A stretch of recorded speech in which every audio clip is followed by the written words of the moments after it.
ছেলের মা মেয়ের মার মধ্যে তফাৎ হচ্ছে এটাই, যতই লোকে বলুক না কেন যে ছেলে মেয়ে সমান, মোটেই নয় সেটা আমার মনে হয় যেটা। কারণ কি, ছেলের মা আর মেয়ের মা কিন্তু মেয়ের সঙ্গে একদম ফ্রি, নিঃসংকোচ যেটা বলে, কোনো সংকোচ থাকে না।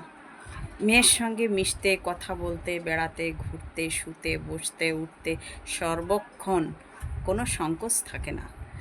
যতই মা ছেলে হই না কেন, ছেলে আর মা, মা মাই হয় কথাটা সত্যি বটে, কিন্তু ছেলে আর মেয়ের মধ্যে এটাই তফাৎ।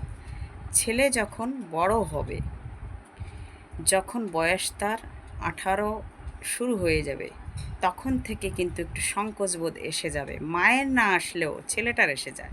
ছেলেটাই নিজের থেকেই দূরে দূরে থাকতে চায়, কারণ সে জেনে যায় আমি বড় হয়েছি। মেয়েরা কিন্তু সেটা করেন না। মেয়েরা করে না কেন? মেয়েরা, মেয়ে, মাও মেয়ে, সেও একটা মেয়ে, স্বাভাবিক। মেয়ে মেয়ে একটা সম্পর্ক আলাদা গড়ে ওঠে বা আলাদা তৈরি হয়।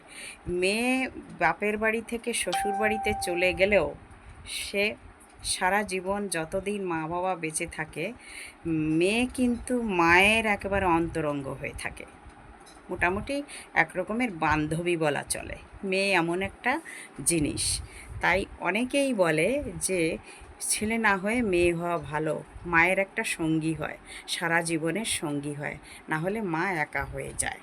কিন্তু কিছু তো আর করার নেই আমাদের, তাই না? সকলের যে মেয়ে হবে এটা তো কোনো কথা নয়। ছেলেও হবে, মেয়েও হবে, ছেলে থাকবে, মেয়ে থাকবে, সবই থাকবে। তফাতের কথা এটা বলা হয়েছে। অনেকে বলে না, ছেলে মেয়ে, মা মাই হয়, ছেলে তো ছেলেই হয়। ছেলে মায়ের কাছে শুবে, ছেলে মায়ের সঙ্গে খাবে, ছেলে মায়ের সঙ্গে গল্প করবে। বলাটা খুবই সহজ, কিন্তু আদৌ বাস্তব সেটা হয় না। ছেলে এমনি থেকেই সরে যায়, মারও একটু সংকোচ বোধ হয় ছেলে যখন বড় হয়। এটা একদম সত্যি কথা, বাস্তব কথা। একটা, যেমন বলছি, মা মেয়ে একই ঘরে বসে ড্রেস পরছে, সাজগোজ করছে। একটা ছেলে আর একটা মা, এটা অ্যাডাল্ট ছেলে আর মা একই ঘরে বসে ড্রেস পরা, সাজগোজ করবে কি? করবে না। এইটুকুই হচ্ছে তফাৎ। এটা থেকেই তফাৎ শুরু। আরও অনেক তফাৎ, অনেক কিছুর দিক দিয়ে তফাৎ। অনেক কিছু বলা, যেটা কাউকে বলা যায় না সেটা মাকে বলা যায়। মেয়ের মা মেয়ে, সেটা মা মেয়ে বলা যায়, যেটা কাউকে বলা যায় না, তাই না?